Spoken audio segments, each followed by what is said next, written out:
The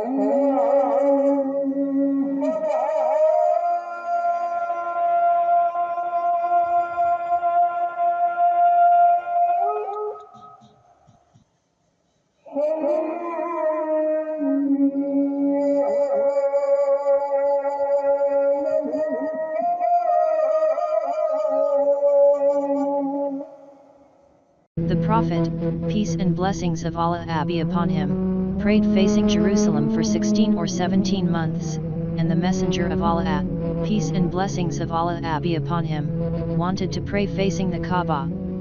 Finally, Allah revealed this verse, "We see you raising your face towards the sky again and again. Then you turned your face towards the Kaaba, and the foolish Jews said, 'What has turned you away from the previous Qibla?'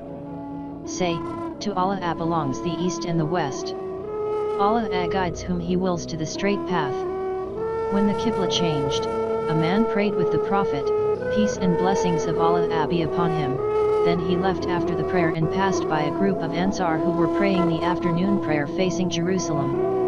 The man said, "I bear witness that I prayed with the Prophet, peace and blessings of Allah be upon him, in which you prayed facing the current Qibla, the Kaaba."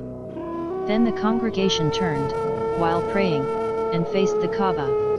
Sahih Al-Bukhari Kitab Al-Salah Hadith 399.